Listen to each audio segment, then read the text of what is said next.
মিয়াই জনগোষ্ঠীৰ দাবী কৰিছে আৰু তেওঁলোকে স্বায়ত্তশাসিত পৰিষদৰো দাবী কৰি ফুৰিছে ইমান সাহস হৈ গ'ল ইহঁতৰ অসমত থাকি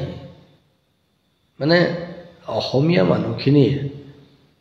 আচলতে সেন্স কেতিয়া আহিব মই নাজানো চেতনা কেতিয়া জাগ্ৰত হ'ব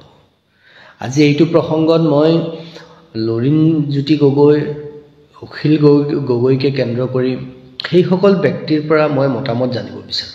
এতিয়া আপোনালোকে কি ক'ব কাৰণ মিয়া যদি জনগোষ্ঠী হৈ যায় অসমৰ সৰ্ববৃহৎ জনগোষ্ঠীটো হ'ব মিয়া আৰু তেতিয়া গোটেই সুবিধাখিনি সিহঁতলৈ গুচি যাব আৰু আমাৰ বাকি কোনেও একো নাপাব তদুপৰি মিয়া জনগোষ্ঠী কেনেকৈ হ'ব পাৰে কেনেকৈ দিব পাৰে হেনে ভাবিব কেনেকৈ পাৰে ভাবিবলৈ ইমান সাহস কোনে দিলে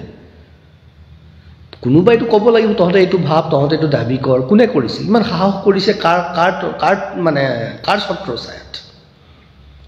আমাৰ জাতি জনগোষ্ঠীখিনি ভাৰত ভূমিৰ অসমৰ নিজৰ স্বকীয়তা আছে ইয়াৰ বৈশিষ্ট্য আছে মিয়াৰ কি স্বকীয়তা আছে বৈশিষ্ট্য আছে আমাৰ যত যিমান জাতি জনগোষ্ঠী আছে সকলোৰে মূল ভাৰতীয়ত্ব সকলোৰে মূল চিন্তা ভাৰতীয় চিন্তা দৰ্শন সনাতন চিন্তা দৰ্শনৰ ওপৰত প্ৰতিষ্ঠিত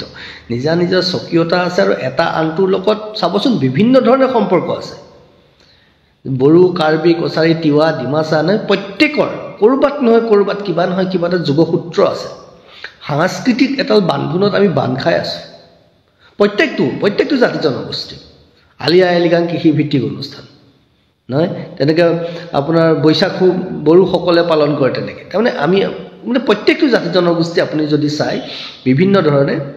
সেই ধৰণে কি হৈ আছে বান্ধ খাই আছে কিন্তু মিয়া কি সিহঁতত জড়িত হৈ আছে মিয়া কেনেকৈ বান্ধ খাই আছে বিদেশী চিন্তা বিদেশী দৰ্শন বিদেশী কথা বতৰা তাকো নষ্ট লেতেৰা চৰিত্ৰৰ কিছুমান মানুহ সকলো ফালৰ পৰা লেতেৰা কৰ্ম কৰিব পাৰে কষ্ট কৰিব পাৰে সেইবুলি আপুনি কুলত তুলি ল'ব নেকি হা তেওঁলোকে কষ্ট কৰা হিচাপে থাকিব দিয়ক না কাম কৰিছে কাম কৰা হিচাপে থাকিব দিয়ক গতিকে সেইবোৰ যদি হ'বলৈ হয় অসমৰ বাকী সকলো জনগোষ্ঠীয় যিমানবোৰ দল সংগঠন আছে সচেতন ব্যক্তি আছে আমি ভাবোঁ সকলো একত্ৰিত হ'ব লাগে অসমৰ উত্তৰ পূৰ্বাঞ্চলৰ জনগোষ্ঠীয়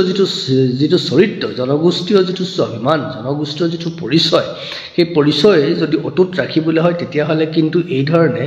এই যে এই গুজতে গজালি মেলিবলৈ ধৰাৰ আগতে ইহঁতক মোহাৰি পেলাব লাগে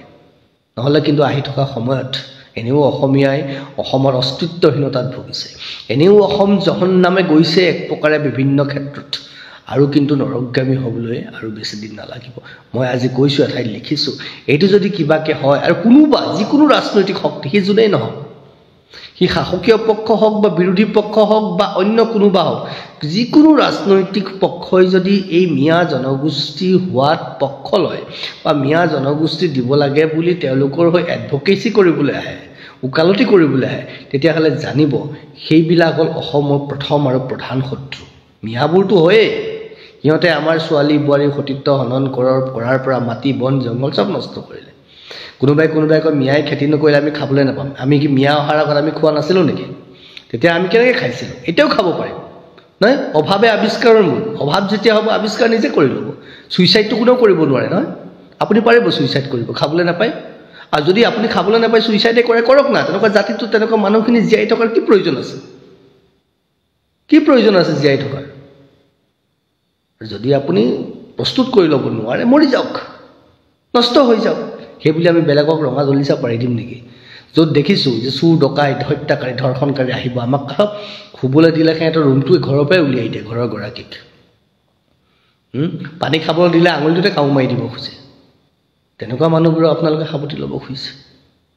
ভাবক আৰু বুজক মই আজি সত্যৰঞ্জন বৰা হিচাপেও আৰু লগতে কুটুম্ব সুৰক্ষা পৰিষদৰ সভাপতি হিচাপেও মই অসমবাসী ৰাইজক সচেতন মহলক আৰু অসমৰ প্ৰত্যেকটো জাতি জনগোষ্ঠী ৰাজনৈতিক অৰাজনৈতিক সামাজিক সাংস্কৃতিক প্ৰত্যেকটো বিভিন্ন জাতি জনগোষ্ঠীৰ প্ৰত্যেকটো সংগঠনক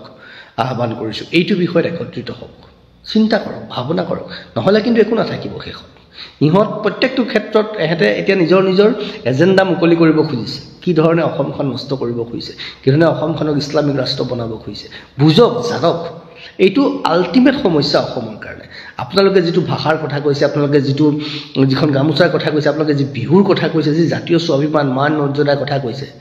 জয়াই অসম বুলি কেতিয়া ক'ব অসমীয়া ভাষাটো কেতিয়া ক'ব যদি নকয় সিহঁতে আপোনালোকে ভাবিব পাৰে কিমানজনে এতিয়া আৰু নিজক ফাঁকি নামাৰিব মই ভাবোঁ নিজক বহুত ফাঁকি মাৰিলে এতিয়া আৰু ফাঁকি মাৰি নাথাকিব ওলাই আহক বুজক আমিবোৰ আছোৱেই আপোনালোকক সহযোগ কৰিলে বিষয়টো কৈছোঁ নহয় গুজটো ওলাওঁতেই মুটুকা মাৰি শেষ কৰি পেলাব লাগে